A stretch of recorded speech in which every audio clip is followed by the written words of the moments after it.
10 minutos en el territorio continental ecuatoriano, buscando la verdad en la revista de Opinión Democracia.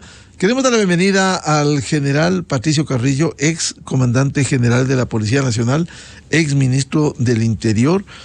Lo invitamos para hablar algunos temas que quedaron pendientes. Recordamos cuando ejerció el cargo de ministro y se produjo este hecho lamentable, la desaparición de la ciudadana María Belén Bernal en la Escuela Superior de Puzuquí.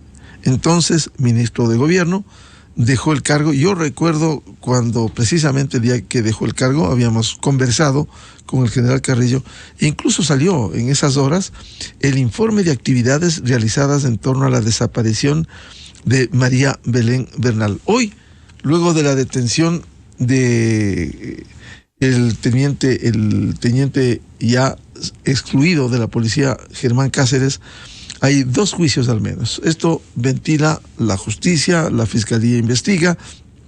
El uno, que hay cargos ya por femicidio, y el otro, por fraude procesal. ¿Cómo ve su primer análisis, general Carrillo, de todo este hecho que de alguna manera hizo daño en su momento a la Policía Nacional? Buen día, Miguel, muchas gracias. Un saludo a todas las personas que nos escuchan esta mañana. Efectivamente, yo lo que veo es una gran oportunidad para que la Administración de Justicia, la Fiscalía, la Policía Nacional puedan devolverle un espacio de legitimidad. En el colectivo, en el imaginario social, se quedó esta sensación de que no se protegía la verdad, de que es un relato el que se posicionó en su momento, y ese relativismo moral llevó a pensar que había muchas cosas ahí de poca transparencia. Hoy creo que queda absolutamente claro, es un femicidio, es una persona que actuó bajo algún efecto del alcohol. Eso ya lo determinará la Administración de Justicia.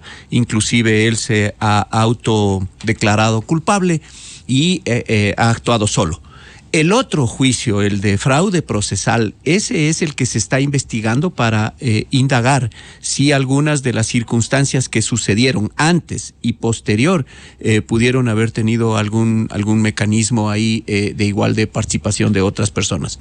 En lo personal, yo pienso que no, en el femicidio no participó nadie, ninguna persona, pero hubo una cadena de actos de indisciplina, una cadena de errores que podían haber evitado y que no debían haber sucedido.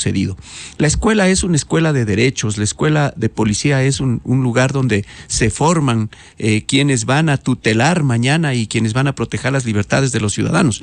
Por consiguiente, ese espacio debía haber sido muy cuidado, muy protegido. Y en definitiva, al terminar, ya hacer una evaluación en retrospectiva, siempre se ve un poco más claras las cosas. Yo creería que esto ya irá la Administración de Justicia esclareciéndose. Ya deben haberse hecho las pericias, ya terminó la primera fase en el juicio de femicidio, los actos de la teoría del caso lo debe tener la Fiscalía y a poco se irá revelando. De cualquier manera, general Carrillo, dejan lecciones y algunas lecturas. Si allí hubo una cadena de actos de indisciplina, que hay responsabilidades en una institución jerarquizada y piramidal, en donde el comandante de una unidad es responsable de lo que suceda o deje de suceder. ¿Esto es parte de la cadena de actos que no se cumplieron? Indiscutiblemente. Imagínese cosas como por ejemplo haber permitido que un oficial en estado de embriaguez asuma la guardia en un momento de criticidad, que una persona sea autorizada a ingresar a esas instalaciones prohibidas a esas horas, que exista este contacto con otras situaciones, que no se haya elaborado un parte policial para hacer conocer la novedad durante 96 horas. Eso da la medida, no de un encubrimiento, pero sí de que nunca hubo una valoración exacta de lo que estaba sucediendo, una incomprensión absolutamente de todos. El escándalo se suscita luego de que ya Cáceres se da a la fuga. Para eso la escena del delito, no sé si tendrían las adecuadas manejos legales para su protección. Entonces ahí hay hay una cantidad de situaciones que luego ya en algunos casos corresponderá penalmente en el fraude procesal y en otros administrativamente la institución. Pero a mí lo que me queda siempre es en estos aprendizajes, en los problemas de violencia que tenemos, en estos problemas de inseguridad crónicos que están atentando contra los derechos de las personas, la corrupción, la impunidad, la economía ilegal que deriva que da poder criminal a determinadas personas, la degradación ambiental, la inequidad, la impunidad. Todos estos mecanismos al final nos deben invitar a un fortalecimiento de las instituciones, porque básicamente, Miguel, lo que está en juego es la democracia. La democracia, muchos hablan ya de estados fallidos, de narcoestados, pero en la realidad lo que existe es una democracia que está fallando porque hay instituciones ineficientes. Y ahora el tema es fortalecer la institucionalidad y liberarla de esta sensación que tenemos de que las instituciones tienen vicios de corrupción. Esos vacíos, esos espacios son los que creo que hay que completarlos. Esto está obligando a la gente a migrar.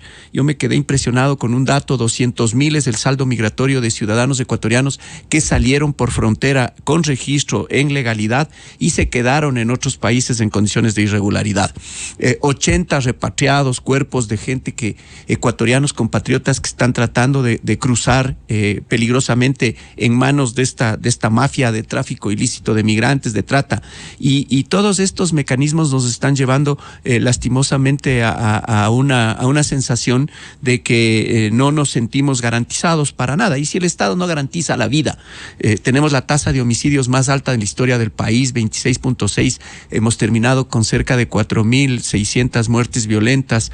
El último trimestre tiene un repunte impresionante con una hiperviolencia que llega inclusive a afectar, a atacar para generar una mayor sensación de miedo a policías en sus propias instalaciones, que ya se presentan actos de terrorismo que iniciaron en el 2018 en la frontera con los 3 periodistas, y que toda esta tendencia no la queremos mirar, y que el indicador ahora termina siendo la cantidad de droga que detenemos. No, el indicador principal para la seguridad es el control sobre las muertes violentas, y en ese sentido creo que hay que hacer mucho para corregir. ¿Y cómo rescatar y fortalecer a las instituciones tan débiles en el país? Bueno, yo creo que lo primero que tenemos que hacer en este mecanismo de fortalecimiento que corresponde es hacer la inversión presupuestaria. Sin presupuesto es difícil, es complicado que podamos. Las soluciones no son sencillas, pero necesitamos fortalecer el Estado de Derecho y fortalecer instituciones, especialmente el sistema de inteligencia. Necesitamos hacer una mejor discusión un mejor debate público de los problemas estos sociales que tenemos y dar la cantidad de presupuesto que se necesita. Segundo, creo que hay que trabajar concertadamente en la construcción de una política pública que efectivamente sea efectiva y eficiente. Esta política pública tiene que cambiar una realidad, y para eso tiene que anclarse en un plan con objetivos en el corto plazo, en el mediano y en el largo plazo, pero también con una batería de indicadores que nos permita ir mirando si estamos en el camino correcto dentro de la estrategia. Yo me he quedado también sorprendido con los debates para este proceso electoral que estamos por vivir en febrero, y me he quedado sorprendido porque incapacita realmente al votante escuchar unos debates que no tienen contenido, que no tienen que están muy superficiales, que no avanzan a cubrir las necesidades y las demandas sociales. Entonces, centrarse en anécdotas, cuando en la práctica lo que deberían presentarse un plan adecuado con objetivos y con indicadores. Dentro de los indicadores de seguridad está, lo primero, proteger la vida, proteger delitos que van contra la integridad física de las personas, atacar la economía ilegal, porque ese es un mecanismo fundamental. Y estas instituciones como la Policía Nacional, la Fiscalía, el sistema de justicia, el sistema penitenciario, deben recibir los presupuestos necesarios, deben trabajar muchísimo en la construcción de un plan, y concertadamente todo el Estado, todas las instituciones, no solo las del gobierno, sino las del Estado, trabajar en esta política pública, en lo local y en lo nacional. No resulta complejo, hay que hacerlo, General Carrillo, pero atacar esta economía ilegal que funciona en el país. Sí, es que, mire, el poder criminal y la economía ilegal es lo que les está dando, lo que le está haciendo competir con el poder del Estado. Y el Estado básicamente no termina por romper un tema básico, que es las desigualdades, las inequidades sociales. Necesitamos una sociedad más equilibrada. Necesitamos regresar a mirar el tema de la tecnología. La mayoría de la población ahora es digital y la mayoría de ciudades todavía tienen tecnología del siglo XX. Las instituciones todavía no tienen esa tecnología como para hacer anticipación estratégica. El gobierno tiene información dispersa y desde los ministerios y desde las instituciones públicas no entregamos esa información para que sea adecuadamente procesada. Una vez que procesamos toda esa información y la convertimos en inteligencia, entonces el Estado tiene mejor capacidad no solamente de reaccionar, sino de anticiparse, que es lo más importante a todos estos fenómenos, que son fenómenos sociales. Y segundo, yo creo que hay que construir desde lo construido, hay que romper esa lógica de que la época de oro era cuando yo gobernaba y cuando viene el resto no funciona para nada. Nos han enseñado y lastimosamente tenemos una percepción de que está la mitad de la población polarizada con una ideología y la otra mitad, en cambio, en una sensación de indefensión.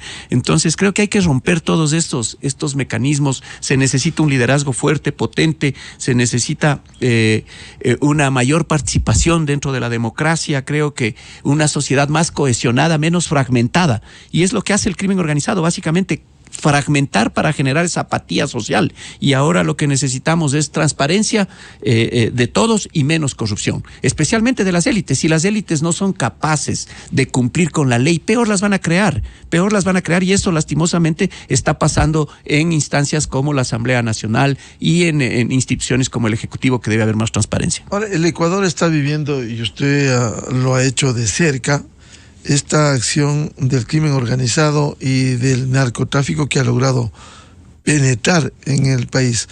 ¿Cómo afrontar es la minería ilegal, entre otros temas?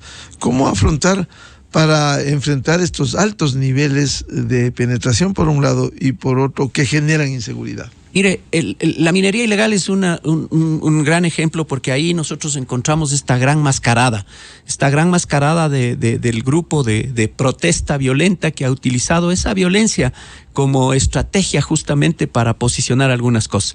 En la protesta sobresale la irracionalidad. Hoy mismo ya se está hablando de un paro antiminero, hoy mismo ya se está hablando de algunos mecanismos ligados a nuevamente no mejorar nuestra democracia, no dar gobernabilidad, sino acabar más bien con la gobernabilidad y posicionar un nuevo gobierno. Entonces, me parece que ahí en este tema necesitamos un poco más de comprensión, un poco más de debate. El mecanismo de incentivos que existe para la fuerza pública también, que haga un trabajo mucho más eficiente, no se alcanza, porque al final si la institución actúa, si el gobierno actúa, inmediatamente vienen juicios políticos, inmediatamente vienen juicios penales a quienes hacen uso progresivo y gradual de fuerza, que es una facultad del Estado, no es una facultad de los otros. El monopolio de la fuerza indiscutiblemente es para proteger derechos. Los derechos son primeros individuales, luego son derechos colectivos, pero en la práctica al final terminan amnistiados quienes realizan todos estos mecanismos, y así no se va a lograr una paz social. Yo creo que ahí nos hace falta mucha comprensión en términos de democracia. General Carrillo, usted que viviera de cerca hechos lamentables, primero como llegó a ser comandante general y luego como ministro octubre 2019 y luego junio 2022. ¿Cómo afrontar estos hechos que constituyen un fantasma permanente de inseguridad de las acciones de protesta, en donde se ha visto la debilidad institucional para afrontar estos hechos, estos niveles de acción que se conectan precisamente y constituyen una amenaza permanente? Mire, Miguel, yo, si me permite, voy a hacer un poco más, un retroceso mayor para poner algunas cosas. Yo creo que la policía se fortaleció sobre la base de algunas cosas. Y cuando el gobierno cuenta con una buena policía, tiene un buen gobierno es una buena policía. Y una policía fuerte lo que hace es evitar que el corrupto, que el delincuente haga menos daño social. Nosotros creo que como institución nos fortalecimos muchísimo a partir de la tragedia del 2016 en el terremoto. Ahí se cohesionó la policía en función de proteger y salvar vidas.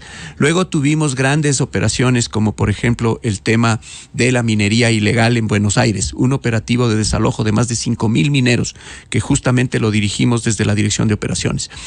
Luego tuvimos lastimosamente este grave incidente también en la frontera norte, pero no sirvió para tener una mejor visión estratégica respecto de la necesidad de tener una policía.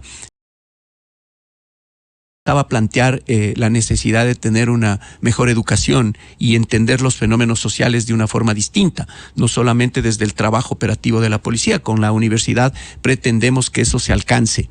Y vino lastimosamente las jornadas violentas del 2019, una policía absolutamente profesional. Solo basta comparar lo que sucedió esos años en Chile, lo que sucedió ese mismo año en Colombia.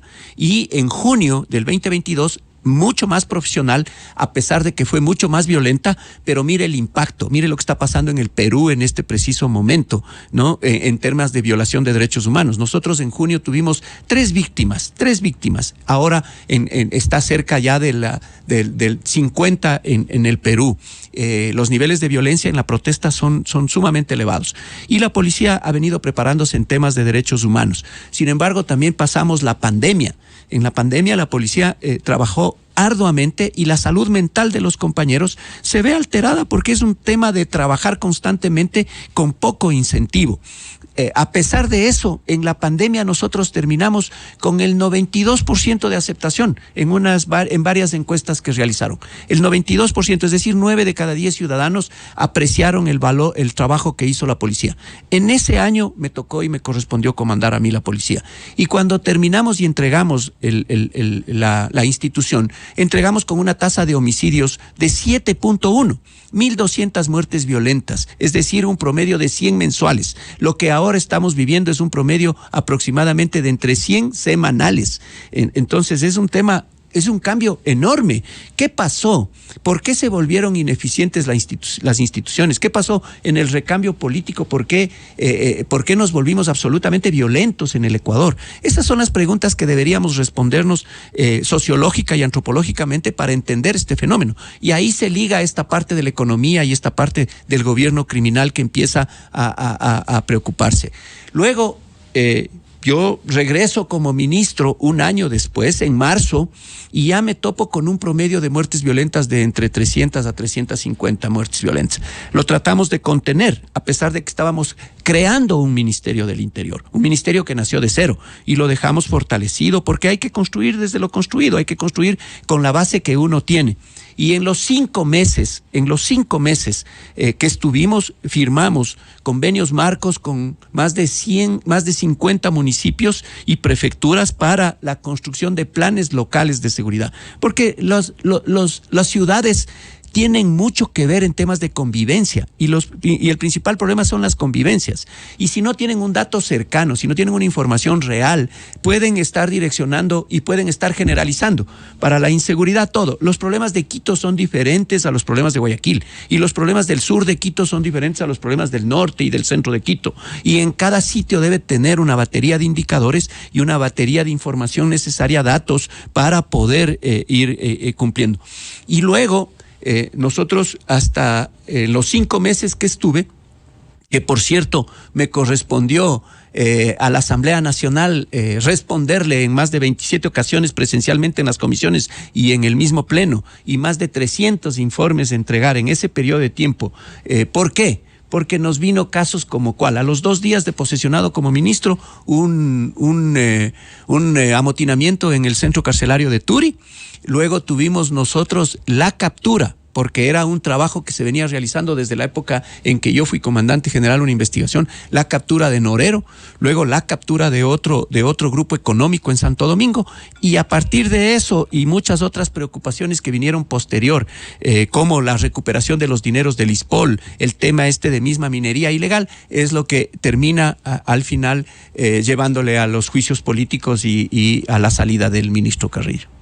Hablaremos más adelante de eso, pero en todo caso, estos fantasmas, estas amenazas permanentes de las acciones, más allá del derecho constitucional que tienen a la resistencia, a la protesta, sin embargo, el Ecuador, y esto, como usted bien ha citado también en el caso del Perú, esto casi parecería un eje transversal en América Latina, lo que ha vivido en su momento Bolivia, vivió Chile, vivió Colombia, ha vivido el Ecuador y ahora el Perú. Estas acciones darían la impresión de que son concertadas, que buscan de alguna manera debilitar aún más a las instituciones. Yo creo que sí. Mire, la consecuencia es nefasta cuando se articulan el crimen organizado, se articula ya una forma de financiar candidaturas para alcanzar un poder. El propósito en la vida de la gente debe ser servir. O sea, ¿para qué quiero yo llegar a un espacio de poder? ¿Para qué quiero alcanzar yo una dignidad por votación popular? ¿Cuál es mi propósito? Y si ese propósito está ligado lastimosamente a los intereses del crimen organizado, a los intereses económicos, a estas economías ilegales que están realmente generando esta ola de violencia y de criminalidad, es muy difícil ya para la sociedad convivir civilizadamente. Pero tampoco es que es un enemigo invencible, es un enemigo que se le puede vencer con inteligencia, con estrategia, con presupuesto, fortaleciendo, insisto, la necesidad de las instituciones, con reservas morales, que son instituciones como Fuerzas Armadas, Policía Nacional, deben ser reservas morales, las autoridades deben tener esto, pero también mirar que estos procesos de socialismo de extrema izquierda han sido procesos fracasados en el mundo, y creo que debemos tratar de generar un equilibrio entre la relación de libertad y responsabilidad para que esta protesta social, que es un derecho indiscutiblemente garantizado por la Constitución, se lo ejerza, pero se lo ejerza con responsabilidad, no se lo ejerza sin límites. Mañana vendrán ya más protestas, ya no estará el ministro actual, pero tendremos que el Estado tiene que garantizar los derechos y las libertades de la mayoría, no de una minoría que es al final la que intenta imponer, y no para cambiar una realidad, sino para cambiar el gobierno. Básicamente por ahí van esos intereses y van esos propósitos de podar la riqueza, esos propósitos de entregar subsidios y migajas, en vez de buscar un bienestar para todos a partir de algo que está ahí latente y que nos ha entregado la naturaleza, como es el ajuste a los recursos mineros. Efectivamente, buscar quizás ir a la estructura de los problemas y no solo cosechar en la violencia. Claro, es que mire, cuando hablamos de criminalidad, nosotros podemos hacer varias distinciones, Miguel. La criminal tiene al menos dos ámbitos: el delito y la violencia, y el delito común y el delito organizado, así como la violencia criminal y la violencia social. Tenemos que trabajar en todos esos ámbitos, desde lo objetivo y desde lo subjetivo, desde lo que la gente vive en las calles, así como lo que la gente siente en sus hogares y esa sensación de temor que tiene y que le impide cumplir con sueños, con los proyectos de vida. En la violencia social tenemos que trabajar muchísimo en un enfoque de género. Esto que pasó con Cáceres es lo que pasa con la mayoría de sociedades. Este es un tema que nos debe dar una alerta, pero está ahí el machismo, los misóginos están presentes en todo espacio, y hay que trabajar con un enfoque de género para reducir la violencia social, para reducir el consumo problemático de alcohol, la presencia de drogas, para cerrar estos espacios. Pero ¿qué pasó también para que se dispare un poco la violencia social? El tema del COVID, con muchachos desescolarizados, con muchachos que quedaron huérfanos en determinadas ciudades. ¿Quién ha levantado esta información y cómo estamos llegando a ellos con programas puntuales desde la convivencia, desde la ciudad, y poder darles una oportunidad de vida, y que no miren en el pandillerismo, que no miren en asociarse a estos grupos criminales la posibilidad de tener una forma de vida? que no sea la opción el delinquir, sino que la opción sea educarse de una manera absolutamente distinta. Ya en la violencia criminal, creo que el enfoque tiene que ser la economía que muchas veces la naturalizamos y que está en lo común, que está ahí en actividades como, por ejemplo, todavía se comercializa con dinero en efectivo, y no sé qué se comercializa en un mercado, en una tienda, se comercializa grandes bienes, departamentos, vehículos, y esa falta de transparencia y esos mecanismos de información que deben estar en la UAFE, que deben estar en el SRI, que deben estar en diferentes instituciones del gobierno, alguien tiene que procesarlas para transformarlas en inteligencia que nos dé sabiduría y comprensión para aplicar adecuadas estrategias. Y en lo que corresponde, en cambio, al tema de delincuencia común masificada, necesitamos revisar el modelo de gestión de las instituciones, el modelo de gestión del ECU 911, el modelo de gestión de la Policía Nacional, para que los tiempos de respuesta sean reducidos y se pueda atender de mejor manera, de tal forma que salvar vidas sea la prioridad. Y luego ya en la violencia, el tema indiscutible, controlar los medios que están utilizando los violentos. En la costa ecuatoriana, armas de fuego. El 90% de las muertes en ciudades de la costa se dan con arma de fuego. ¿Y qué pasa con toda esa munición que se recoge en la escena del delito? ¿Cómo eso no solamente se queda en una cadena de custodia, sino que eso se hace las pericias necesarias? Ahí se necesita la fortaleza. Y en la consulta popular se está planteando esta autonomía para la Fiscalía. Yo creo que se necesita mucho más policía científica, mucho más peritos para que puedan entregar a la Administración de Justicia la evidencia necesaria, y no existe esta posibilidad y la bulla que se hace cuando hay sentencias absolutamente distintas o cuando hay medidas absolutamente distantes con la lógica en la Administración de Justicia, para unos y para otros absolutamente severos con el mismo delito. Y luego controlar la economía, porque alguien está financiando a estos grupos indiscutiblemente, controlar esta violencia en el sistema penitenciario, que no lo hemos logrado por muchos factores. Creo que ahí se necesita hacer nuevamente una inversión, se necesita controlar la comunicación y en la violencia social también trabajar muchísimo en estos temas comunitarios que desde los municipios, darle alternativas diferentes para que les saquemos especialmente a los niños, a los adolescentes y a los jóvenes del vicio y les llevemos hasta a actitudes mucho más virtuosas. ¿Y por qué cree que no se ha logrado un control absoluto en el sistema penitenciario, general Carrillo? Bueno, yo creo que el sistema penitenciario se le dio se toleró mucho, y cuando se tolera no se protege nada. En el sistema penitenciario me parece que fueron desde la autorregulación creciendo las organizaciones criminales. Nosotros debemos tomar en cuenta muchos aspectos que sucedieron antes en la geopolítica, y yo creo que ese es un factor importante para ir mirando lo que pasó. Mire, en el año 2016 se dan algunos eventos en América Latina que sí marcan al final esta situación de inseguridad.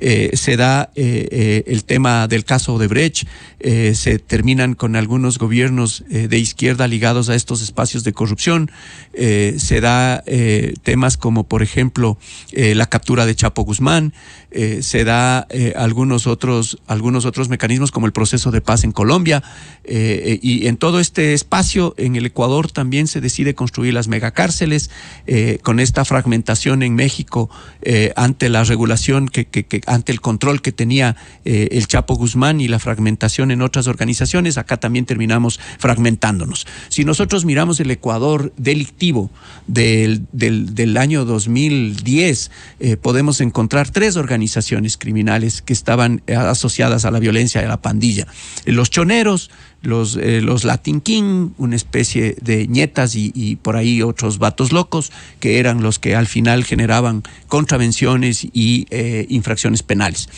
Pero al año 2020 terminamos con más de 20 organizaciones, y hoy se habla alrededor de 70 organizaciones fragmentadas, porque cada captura de un líder lo que hace es posicionar a otros, porque el mercado no va a terminarse. ¿Cómo somos resilientes para resistir a la presencia del crimen organizado, pero con el menor daño posible? La única forma, con instituciones absolutamente fuertes y reduciendo la impunidad.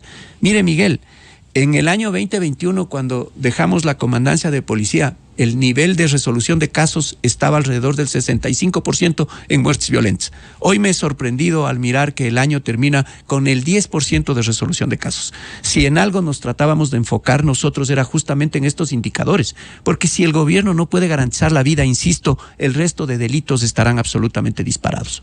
Vamos a hacer una pausa publicitaria, 8:40 minutos en el territorio continental ecuatoriano, y volvemos con este diálogo con el excomandante de la Policía Nacional, exministro del Interior, general Patricio Carrillo. Tema de interés que todavía flotan como el cambio, reformas, modelo de gestión, tema de la consulta popular, si llena las expectativas frente a la inseguridad, y también juicios políticos en marcha. Miguel Rivadeneira en la revista de Opinión Democracia. Inicio de espacio promocional y publicitario. Disculpa, sí, tú, el que ve en el taxi. Te hago una consulta. ¿Qué opinas si extraditamos a los peores narcos del país? A esos narcos que desde las cárceles controlan las bandas, las extorsiones, el crimen organizado. ¿Es posible un sistema de justicia honesto con una fiscalía mucho más que un sí o un no? Si aprobamos expulsar a los peores delincuentes del país y tener una fiscalía independiente, ganas tú, gana el país y gano yo. Vota sí por extraditar a los narcos y por una fiscalía independiente. Opción sí, referéndum 2023. En Banco Guayaquil tenemos una nueva app y la hicimos pensando más como Peter Lucho. Todo el mundo me conoce por Peter Lucho, más que Pedro o Pedro Luis. Es, ¡ay, el Peter Lucho! ¡Ya llegó el Peter Lucho! Yo no sé, yo creo que mis viejos vieron alguna telenovela, no tengo idea. También creemos que Peter Lucho suena mejor. Por eso, ahora tu app te dice como quieres. Nueva app Banco Guayaquil. Una app más como Peter Lucho. Una app más como tú. Descárgala, actualízala, pruébala. Banco Guayaquil. Primero tú.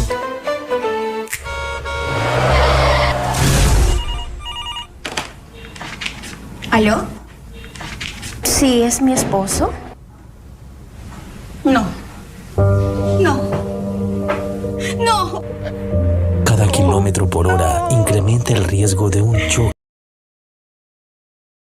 Arruina vidas. Tu familia te espera. Baja la velocidad. Agencia Nacional de Tránsito. Gobierno del Encuentro. Autorización número 1810. CNE, elecciones 2023. Las preguntas del referéndum 2023. Este 5 de febrero recibirás la papeleta de color blanco del referéndum 2023, donde consta la pregunta número 7. Pregunta 7. ¿Está usted de acuerdo con que se incorpore un subsistema de protección hídrica al Sistema Nacional de Áreas Protegidas? Conoce más en www.cne.gov.es. Referéndum 2023. Un país bien informado decide mejor. Fin de espacio promocional y publicitario. La revista de Opinión Democracia se transmite por XFM 92.5 en Quito y 89.7 en Riobamba. Democracia 920 AM y Democracia TV para todo el mundo.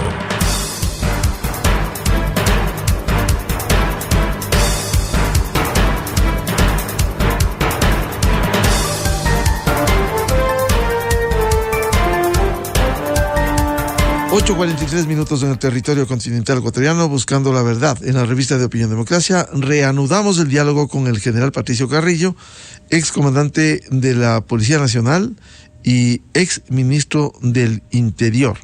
General Carrillo, usted hablaba de la necesidad de fortalecer un modelo de gestión. Las reformas legales que se han implementado y las que debieran llegar, ¿cuánto pueden contribuir para cambiar y ser más eficaz un modelo de gestión? Mire, la reforma legal es fundamental, es importante porque al final la impunidad es uno de los temas que más nos están afectando. Y cuando el delincuente sabe, no trata de ocultar el delito, trata de que no existan sentencias. Ese es básicamente lo que busca. Entonces, a mí me parece que ahí se está ya corrigiendo algún problema. Pero el modelo de gestión va más allá.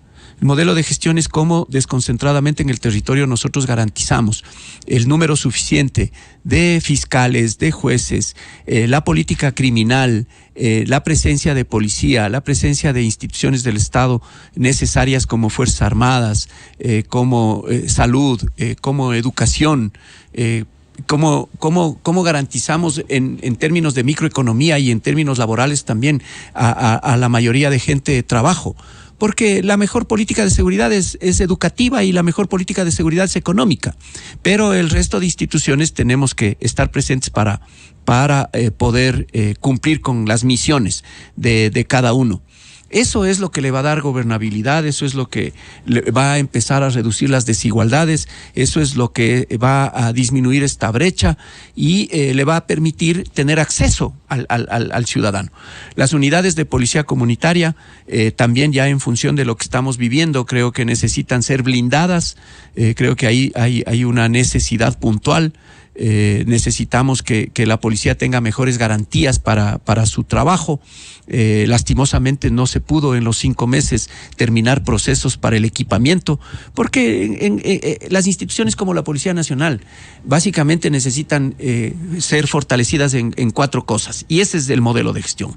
Doctrina, que es uno de los temas fundamentales, que trabajen profesionalmente con doctrina y de manera profesional.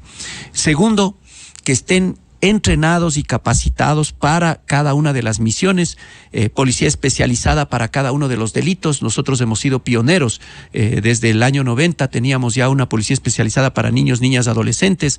Ahora creo que hay que ir a mucho más especialidad, de ahí la necesidad de contar con un centro de formación especializado para policías, como la universidad. Tercero, necesitamos entregarle el equipamiento necesario para que le garantice al mismo, le proteja al mismo uniformado y también con ese medio pueda proteger al resto. Y finalmente un reglamento disciplinario. Ese reglamento disciplinario es el que le devuelve transparencia, la que evita la cooptación y la captación de personal uniformado. Es un reglamento disciplinario que se lo disminuyó con el COESCOP, es un reglamento disciplinario que le convirtió en un servidor público como otro al policía, cuando ahí se necesita realmente que exista mayor rigidez para que los errores, las equivocaciones inclusive de carácter administrativo tengan una ejemplarizadora sanción, porque al final el mensaje que se da hacia abajo es ese para corregir. Y luego, en el modelo de gestión, las instituciones lo que necesitan es que las disposiciones sean absolutamente claras y que tengan la confianza y el respaldo de la comunidad. Una policía no puede trabajar sin el respaldo de la comunidad. Entonces, el modelo de gestión es cercano a los ciudadanos para poder recoger información.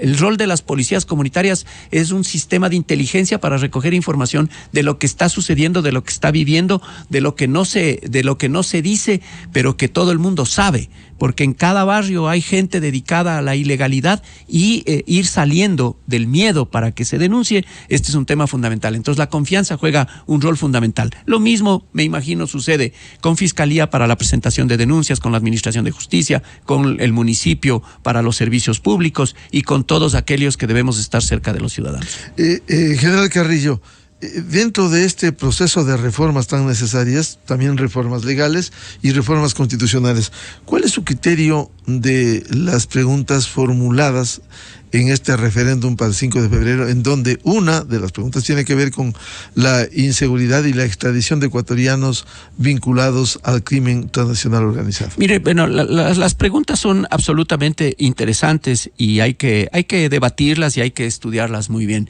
Pero creo que todo aporte es un beneficio. La extradición, yo creo que más allá de que hay que cumplir con procesos, de que este es un tema de construir, este no es un tema de mirarlo y decir miren, ya acá solucionó el problema. Yo no creo que eso va a ser la solución, pero sí creo que va a ser un aporte absolutamente válido. El trabajo coordinado con Fuerzas Armadas y articulado, creo que en los últimos años se ha dado un mensaje absolutamente claro de cohesión.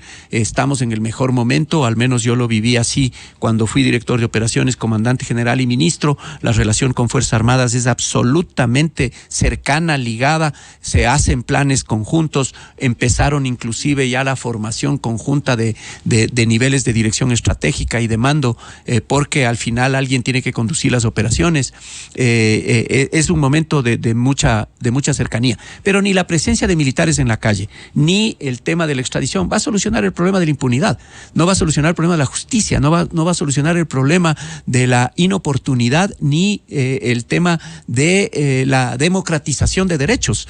Yo creo que se han democratizado tanto los derechos que al final hoy estamos viviendo a cada rato garantías constitucionales, a cada rato garantías jurisdiccionales para personas que ya han cometido infracciones penales, que se beneficien infractores con 7, con 8 antecedentes penales de garantías jurisdiccionales. Es ya incómodo estar mirando de manera repetitiva, pero al final también a los jueces hay que darles herramientas, hay que entregarles con evidencia científica y con un trabajo de ciencia en realidad, todas las evidencias y los indicios, de tal manera que no exista posibilidad alguna de desviar una sanción.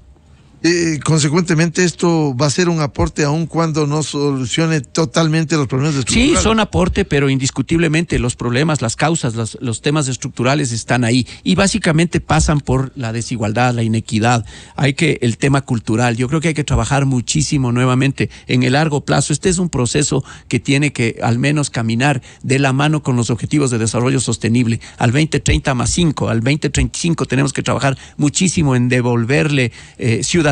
Creo que hay que devolverle más patriotismo. Un patriota es aquel que ama y respeta al otro, ama y respeta su tierra, ama y respeta el resto.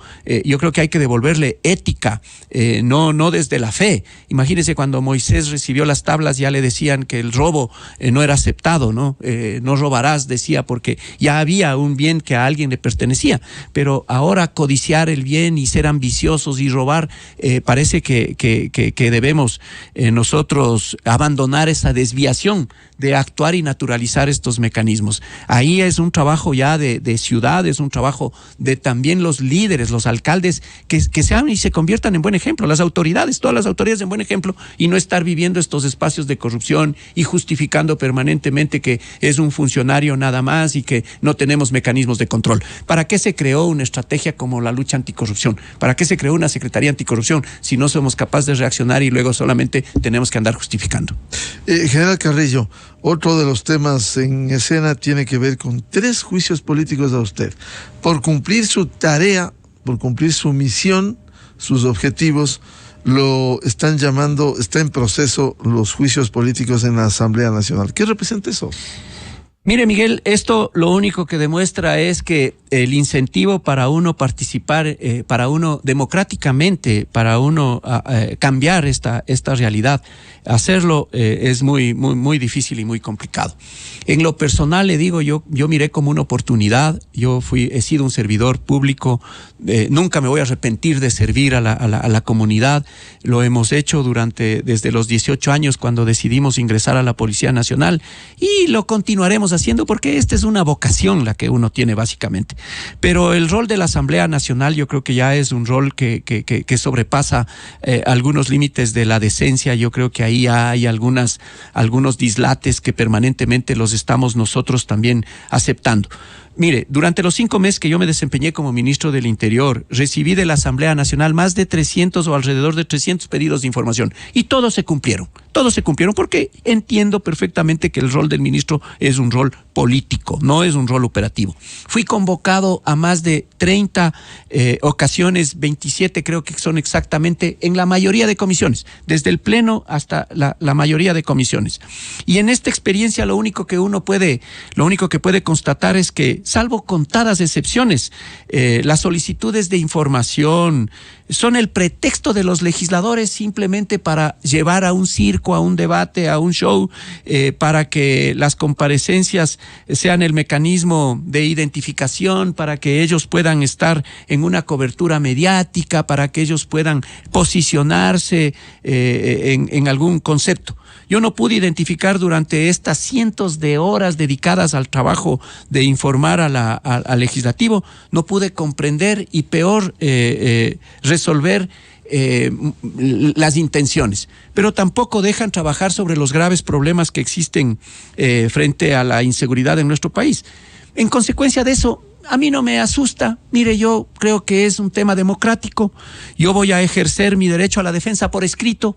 Yo creo que ya no tengo necesidad de acudir a ninguna comisión. Ejerceré por escrito, solicitaré la comparecencia de otras personas para que sean ellos los que aporten con las informaciones que a uno le corresponde.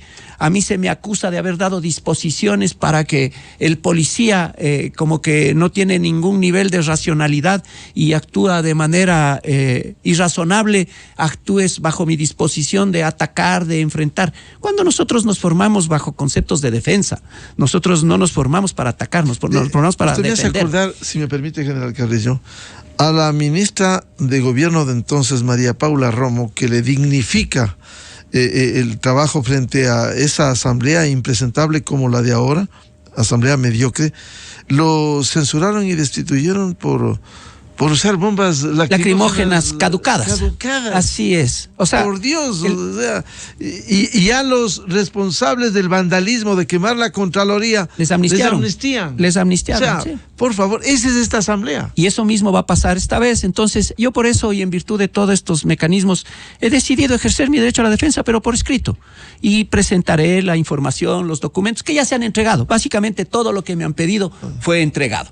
Las comparecencias fueron, ¿por qué? Por el tema de Turi, las comparecencias fueron por el tema de Junio, por el tema de la cárcel de Bellavista en Santo Domingo, por los niveles de inseguridad, pero no se dan cuenta que era un ministerio en construcción y que ya dejamos nosotros dos grandes viceministerios, un ministerio para dedicarse a la lucha contra el crimen organizado y un ministerio para trabajar en la prevención, que es lo más importante, y trabajar en la prevención con las autoridades locales, con los gobiernos autónomos descentralizados, porque ahí está la convivencia, ahí es el tema fundamental para reconstruir todo el tejido social, que hoy está muy disminuido, y trabajar en función de darle alternativas a los ciudadanos, para que la pobreza no les lleve como opción al intento de delinquir a la gente, que no es un mecanismo que esté asociado, pero que básicamente si no les damos opciones, ya en la desesperación, en el hambre, la gente tiene que buscar alternativas y que no sea la migración, que es otro mecanismo absolutamente nefasto, y creo que eso no solamente que responde a fuertes necesidades individuales de las personas, sino que también huye y busca libertad. El migrante lo que busca es libertad, que no la encuentra aquí, y ese me parece que es uno de los graves problemas, es un fenómeno que debemos estudiarle muy bien para que los migrantes, en el caso de nuestros compatriotas, no miren en otro lado la opción, sino que la encuentren aquí mismo. Hay que trabajar muchísimo en ese sentido. ¿Qué cree que busca la Asamblea? Digamos, un sector de la Asamblea que busca protagonismo y en proceso electoral, y después ir desbaratando todo, porque esa es la intención de esta mayoría legislativa mediocre, ir desbaratando todo. Sí, mire, la estrategia para todo el mundo es sabida. Las grandes batallas se han ganado destruyendo primero el frente interno, y yo creo que el gobierno no tuvo una capacidad de mirar eso. Si destruyo el frente interno de mi enemigo, inmediatamente le voy a debilitar. Y ahora, claro, esa oportunidad ya se la dio. Yo no me quiero poner en ningún plano, pero creo que el ataque continuará. Estas mayorías que se van creando siempre tienen intereses, y en ese sentido yo ya no soy ni siquiera funcionario público en este momento. La censura no me preocupa, porque en la práctica yo no he tenido una vocación política. Yo lo que tengo es una vocación de servicio, y en la medida en que la comunidad me permita seguir sirviendo, yo continuaré. Claro, hay quizás califico eso como una condecoración, lo que le hicieron a María Paula Romo, cuando esa asamblea impresentable, mediocre, la censuró y luego, posteriormente, en esta asamblea amnistiaron. Son actos que el país debiera concienciar, porque esto también pasa por la concienciación de la gente sobre el papel de cada uno del funcionario público o de las instituciones. Más allá usted de dio eso, la cara, usted dio la cara. Y seguiremos dando la cara, Miguel, pero más allá de eso, yo lo que creo es que debemos mirar esta democracia representativa y la calidad de representantes que nosotros estamos teniendo y que nos ponen a escoger también en la realidad y cambiar a una democracia más participativa. Yo creo que necesitamos ahora que una gran cantidad de gente que ha probado su trabajo profesional, responsable, honesto, pueda juntarse. El tema es cuáles son los incentivos. No hay incentivos para la gente buena, no hay incentivos, y la clase política sigue tomándose y sigue haciendo lastimosamente los daños que corresponden, debilitando instituciones, y ahí le estamos haciendo juego básicamente al crimen organizado. Bien, al general Patricio Carrillo, ex comandante general de la Policía Nacional, ex ministro del Interior, quien ha dado la cara en hechos como octubre de 2019, hechos funestos para el Ecuador, o junio de 2022, incluso el inicio de este caso del teniente Cáceres. General Carrillo, muchas gracias por su presencia aquí. Gracias a usted, Miguel, un gusto siempre poder conversar con usted y a través del medio con los ciudadanos. Muchas gracias. Con esto cerramos la jornada de entrevistas y debates, la opinión diversa y libre en la revista de Opinión Democracia a través de ExaFM, Democracia M y Democracia TV. Les recomendamos, ya viene en ExaFM el show de la papaya. Y les deseamos a todos un feliz miércoles. Muy buen día. Miguel Rivadeneira en la revista de Opinión Democracia. En todas partes. En todas partes. Ponte ExaFM 92.5. Inicio de espacio promocional y publicitario. Mi nombre es Judith Ángela Alba Quinchet. Actualmente